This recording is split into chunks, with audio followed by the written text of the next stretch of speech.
पहला लक्षण बताया तितिक्षवः, वो महान सहनशील महात्मा होते हैं। चाहे कोई कितना अपमान करे, निंदा करे या कितना सम्मान कर ले, प्रशंसा कर ले, उनके हृदय में कोई हलचल नहीं होगी। दोनों को सहना चाहिए। मान प्रतिष्ठा हर्ष में गर्व रूप हलचल होती है, अपमान निंदा तिरस्कार में शोक रूप हलचल होती है, पर महात्मा के हृदय में नहीं होगी।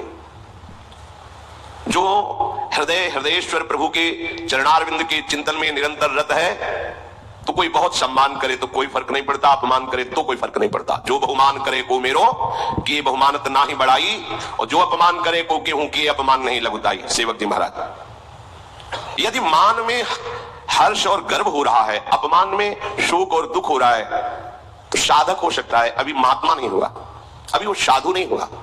साधु पदवी उसी के आगे लगती। तितिक्षवा, शरीर स्वस्थ है या अस्वस्थ है, परिस्थिति अनुकूल है या प्रतिकूल है, लोक निंदा है या लोक प्रशंसा है, कोई फर्क नहीं। वही गंभीर मुद्रा हर्ष में भगवत चिंतन परायण, ये साधु का पहला लक्षण है। सदगुरुदेव भगवान एक दिन कृपा करके कहा कि साधु वही जिसकी दिनचर्या में फर्क ना पड़े। जिस मिनट, जिस सेकंड, जिस क्षण जो हो दिनचर्या गुरु ने दी है, वही दिनचर्या बहुत काल तक बिना बाधा के चलनी चाहिए। अगर शरीर ऐसी अवस्था में आ जाता है कि उठ ही नहीं पा रहे हैं, तो मन से वो दिनचर्या चलनी चाहिए। दिनचर्या में फर्क नहीं पड़ना चाहिए। और स्वयं केवल कहना ही नहीं, जब से गुरुदेव भगवान के दर्शन हुए तब से आज तक वही रहनी वही दिनचर्या, वही रहनी वही दिनचर्या। आप में स्वयं में बाहरी परिवर्तन नहीं, आपका स्वयं वही रहनी वही दिनचर्या। आप ठीक कोई उत्सव हो तो अलग बात नहीं, आप टाइम मिला लीजिए, ठीक टाइम से आरती, ठीक टाइम से सेवा। अब तो सबके सामने करते, पहले तो किसी को दर्शन ही नहीं होने देते थे अपनी श्री जी के, अब तो कृपा करके बरस रहे हैं। प्रत्येक साधु की एक दिनचर्या। काशी में जब घाटों में थे तो कितने ऐसे महात्मा थे, वही हमारी घड़ी थे, जो आकर के नमः पार्वती पते हार हार महा, बस समझ 2 बज गए। कितने ऐसे महात्मा थे जो 2 बजे नित्य नियम से गंगा जी के समीप आ जाना, वही घड़ी थे, उन्हीं को देख के होता था कि अब 2 बज गए। कभी ऐसा नहीं विलंब, एक राइट टाइम। ये वही चल सकता है जो साधु है। ये अलार्म की घंटी से जगना, दूसरा तुम्हें जगाए जाके, कैसे साधक हो? तुम्हें कोई जगाए, हमारी तो समझ में नहीं आता। अलार्म की घंटी तुम्हें चाहिए, अरे भाई तुम्हारे अंदर बेचैनी होनी चाहिए। प्रारंभ में जब गायत्री अनुष्ठान पुरस्चरण चल रहा था, 15 मिनट के लिए लेटते थे तो लगता था कितना समय हो गया, तब 15 मिनट, घड़ी बंद है क्या? कई बार उठा के छोटी वाली जो देखना, 15, ऐसा लगता था 15 मिनट में बहुत सो लिए, कहीं ज्यादा समय तो नहीं हो। व्याकुलता, बेचैनी, अत्यधिक भगवत प्राप्ति की उत्कंठा, ये तुम्हें चैन से सोने देगी? नारायण हरिभजन में 5 न सुहाग, विषय भोग, निद्रा, हंसी, जगत प्रीति, बहु बात, ये सब प्रपंची लोगों का काम है। साधक को किसी अलार्म की जरूरत, किसी के जगाने की जरूरत, थोड़ा विश्राम किया, बैठ करके मंत्राकार वृत्ति, जब सब सो रहे हैं तब जगा हुआ मंत्र जप रहा है, नाम कीर्तन कर रहा है, प्रभु के रूप के ध्यान में डूबा हुआ है, तो हृदय जब प्रभु में लगा होगा तब ये क्षमता होगी।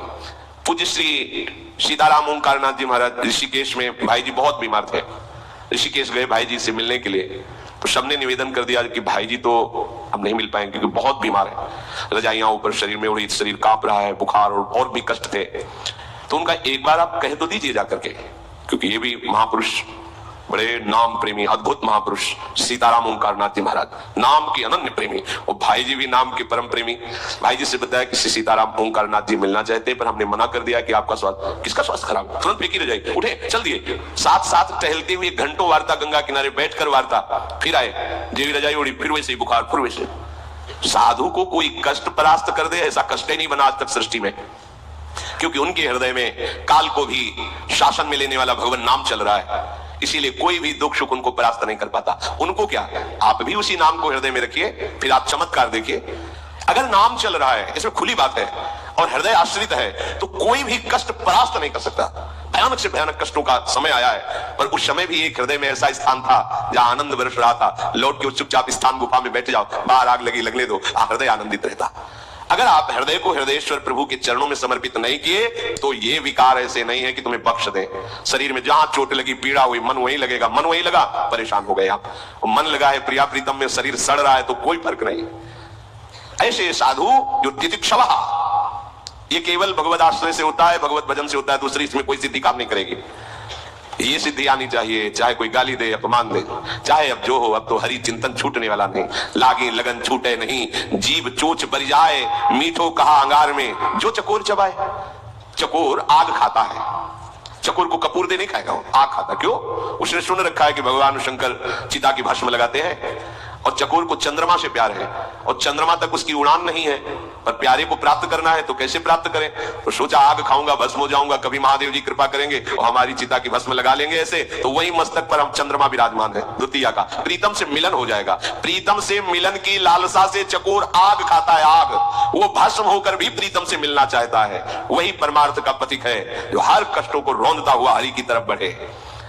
जो भगवत प्रेमी होते हैं वो लौकिक सुखों में अपने भजन के बल को नहीं लगाते हैं, लौकिक दुखों की निवृत्ति के लिए भजन बल का प्रयोग नहीं करते हैं, वो केवल भगवत प्राप्ति के लिए ही भजन करते हैं।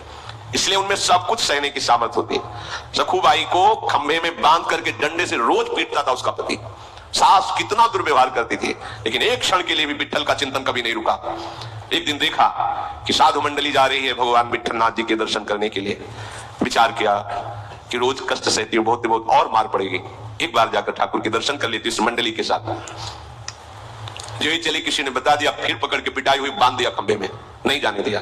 कितना दुर्व्यवहार करते थे सखुबाई के साथ। वो कभी प्रभु से इसलिए नहीं रोई कि मुझे ऐसे परिवार में दे दिया आपने, नहीं। पति की सेवा, सास की सेवा, वो भोजन भी नहीं देती, मारती पीटती। अब तो खंबे में ही बांध दिया कि ये तो भाग जाएगी ठाकुर जी के पास। तो जानते हो विट्ठल स्वयं आ गए और सखुबाई से कहा तुम्हें जाने का मन है, तुम जाओ। बोले फिर पकड़ लेंगे? बोले पकड़ेगी तब ना, जब सखु नहीं होंगी, मैं सखु बन के बंधता हूं, तुम जाओ। देखो सखुबाई बन करके आप बंध गए और भक्तों को मुक्त कर दिया, जाओ। क्या है ये है साधुता। जरा सा कोई प्रतिकूल हो जाए तो कहते हैं हमारा भजन नहीं बनता क्योंकि परिवार के विरोध करते हैं। वहां तो रोज पिटाई होती थी, भजन छूटा। भागमती बाई, राजाओं का अधिकार था, कई रानी कर सकते हैं, तो नवीन रानी और दोनों में प्रीता, अब ये दूसरी रानी हो गई। और ये श्री नागरीदास जी महाराज जो बरसाने में रहते थे, उनसे सत्संग करती, तो प्रिया प्रीतम के चरणों में प्रीति, संयम से रहते हुए हर समय राधा राधा। उसको बहुत, विषयी पुरुष को बहुत बुरा लगता है। जो विषयी पुरुष होता है वो भक्तों को देखकर जलता है, स्वाभाविक द्वेष होता है उनका। भक्त किसी से द्रोह नहीं करते, पर जो विषयी और पापात्मा जन होते हैं, इनके हृदय में दाह पैदा होती है उनको देख के, और वो सोचते हैं ये मर जाए, ये नष्ट हो जाए, इनका किसी भी तरह अहित हो जाए, उनकी चेष्टा होती है। और रोज पीटते और कैसा बर्ताव करते, रात्रि में उनके ऊपर शैया लगाते और उसके ऊपर नवीन रानी के साथ खिलवाड़ करते, ऊपर सैया, नीचे भागमती बाई, पिटाई, कैसा दुर्व्यवहार। एक दिन मन में आया कि अब जब जगतपति से प्यार हो गया तो अब क्या, छोड़ करके सब आ गई बरसाने में, लाडली जी की शरण में। महान परमहंस श्री नागरीदास जी की कृपा से लाडली का साक्षात्कार उनको। कैसा कष्ट सहा मीरा जी, कैसा कष्ट सहा रत्नावती जी का चरित्र, कैसा किसी भी महान भक्त का चरित्र। अगर आपके अंदर सहनशीलता नहीं है तो भगवत भक्ति कैसे कर पाएंगे आप? चार लोग प्रणाम कर दिए तो फूल गए, कुछ लोग निंदा कर दिए तो रोने लगे, ऐसा नहीं। भरी सभा में तुम्हारी निंदा हो तो भी तुम्हें मुस्कुराना पड़ेगा, क्योंकि तुम्हारे भगवान तुम्हें पुष्ट करना चाहते हैं। अगर तुम थोड़ी बातों में, तो फिर बहुत बड़ा हमारा युद्ध है, छोटा मोटा युद्ध है। हर बात सहनी है, हर बात, और हर बात हंसते हुए सह सकते हो। एक ही उपाय है, प्रभु के चरणों का भरोसा और नाम जप। मान लीजिए इससे आप सब जगह जीत जाएंगे, सब जगह। तो तितिक्षवा और दूसरा कारुणिका, स्वभाव में करुणा होती है। जैसे किसी से त्रुटि हो गई, समझा गया कि अपराध बन गया, अब उसके लिए दंड विधान किया जाता है। चलो आप इतने वर्ष हमारे समीप नहीं आओगे, दूर रहो। अब सबको लगता है कितने कठोर हैं कि इन्होंने दूर कर दिया। तुम पास हो उतना चिंतन नहीं होता जितना वो दूर है उसका चिंतन हो रहा है। उस गुरुजनों की करुणा को तुम समझ नहीं पाओगे, और उस चिंतन में जो अपराध उसको अगले जन्म में भोगना होता, वो वर्तमान में उसको जलन से भुगवा कर पवित्र करके भगवत मार्ग की ऊंचाई पर चढ़ा देना। महापुरुषों की, गुरुजनों की करुणा को केवल भगवान या उस कोटि का महापुरुष ही जानता, दूसरा नहीं जानता। दूसरे को लगेगा कि दंड विधान कर दिया, क्या साधु क्षमा कर देते? क्षमा करने पर वो कर्म स्वतंत्र रूप से तुम्हें आगे नष्ट करता। और जब यहां दंड विधान हो गया तो किसी भी दंड अधिकारियों का अधिकार नहीं रह गया आप पर दंड देने का। जैसे आपसे कोई भयंकर अपराध बन गया और सभा में आपको अपमानित कर दिया, दुष्ट कहीं का तूने, अब किसी की भी कलम में ताकत नहीं हुई यहां से लेकर ऊपर तक कि उस कर्म का आपको दंड दिया जाए, क्योंकि वो फाइनल हो गया गुरु के द्वारा, अब नहीं होगा। इसीलिए गुरुजन कभी क्षमा नहीं करते, तत्काल दंड देते हैं, क्योंकि कोई और दंड ना दे दे। जैसे अपना बच्चा गलती करे और लोगों ने पकड़ लिया, अब मां बड़ी चतुर होती है, वो दौड़ के जाएगी। अच्छा ये है ही दुष्ट ऐसा, और सबसे छुड़ा के वो अपना हाथ पकड़ के और ऊंचा हाथ करके मानो बहुत जोर प्रहार कर रही, और यहां लगेगा धीमे और खूब हल्ला मचाएगी, और इशारे से बच्चे से भी कहेगी रो डट के, जिससे सब लोग कहे अरे बहन जी रहने दीजिए, अब लड़का ही तो है, बोले तुम कहते हो तो छोड़ देते, चलो छोड़ दिया। ये एक वात्सल्य अंश में ये चतुरता है, तो अनंत वात्सल्य समुद्र प्रभु का स्वरूप गुरुदेव संत में कितनी करुणा होगी। भयानक से भयानक अपराध को ऐसे साधारण बातों से वो नष्ट कर देते हैं। कारुणिका साधु के हृदय को जानना केवल भगवान या भगवत स्वरूप उसी कोटि का महात्मा दूसरा नहीं जान सकता। कारुणिका पर संत में करुणा होती, ममता नहीं होती, ध्यान रखना। ममता शरीर संबंध को लेकर होती है, करुणा भागवतिक संबंध को लेकर होती है। इसीलिए स्वयं भगवान ने कहा अद्वैष्टा सर्वभूतानां मैत्रः करुणैव च, पर निर्ममो, करुणा हो पर ममता ना हो। अब ये ठंडी में कैसे रहेगा, कहां खाएगा, ये कुछ नहीं, चल भूखो हर कष्ट से, तो इसमें क्या होगा, तुम्हारी साधुता पुष्ट होगी, तुम्हारा हृदय पवित्र होगा, तुम्हें भगवत आश्रय की प्राप्ति होगी। जो पास रहने पर नहीं हुई वो दूर रहने पर हो जाएगी भगवत आश्रय, और आपकी गुरु प्रियता बढ़ेगी यदि शरणागत हो, घटेगी नहीं। आपको अनुभव होगा कि कितनी कृपा की हमारे ऊपर गुरुदेव ने, मेरी बहिर्मुख वृत्ति को अंतर्मुख कर दिया, मेरी अहम वृत्ति को चूर चूर करके दैन्य कर दिया, वो मंगल विधान उसमें दिखाई देगा। अच्छा ममता होती है तब फिर देह भाव का पोषण होता है, और जब भगवत भाव होता है तो करुणा होती है पर ममता नहीं दिखाई देती। इसीलिए जो ममता से जीने वाले लोग हैं वो लौटकर फिर ममता के आंचल में चले जाते हैं। उनको ये पता नहीं होता कि गुरु की ममता क्षमता को पहुंचा देगी और उनकी ममता नरक पहुंचा देगी। ये ममता ही तो संसार का वो जाल है जो प्रभु से मिलने नहीं दे रहा। सबकी ममता दाग बटोरी मम पद, यही गुरु करते हैं, हर एक दाग को खींच खींच के मोटी रस्सी बना के तुम्हारे मन को प्रभु के चरणों में बांध देते हैं। सुहृदा सर्वदेहि नाम, ये संत जन समस्त देहधारियों के अकारण मित्र होते हैं। अकारण जैसे संतों का दुलार प्रकट होता है तो तत्काल आपका देहाभिमान जागृत होता है। ध्यान देना, मेरे में कुछ तो है जो मुझे बहुत प्यार करते हैं, कुछ तो है ना, आज माला पहनाया, गले से लगाया, हमें शाबाशी, कुछ तो है ना मेरे अंदर, कुछ नहीं है तुम्हारे अंदर, तुम उनके हो इसलिए वो दुलार कर रहे हैं। और जिनको ये लगा कि मेरे द्वारा ही कुछ नहीं है, ये भ्रम कभी मत करना, क्योंकि उनका स्वभाव होता है सुहृदा सर्वदेहि नाम। कभी किसी उमंग में है लाडली की, बरस पड़े, गले से लगा रहे, माला पहना रहे, दुलार कर रहे हैं, ये चुनरी ले लो, ये प्रसाद, आपको लगा कुछ मेरे में गुण है जिससे प्रभावित हुए, कुछ तो तपस्या साधना है, कुछ नहीं है, ये उनकी अहेतुकी कृपा है, ये सदैव समझना। अगर अपने में कहीं गुण भाव कर लिया तो आप फिर फंस जाओगे माया में।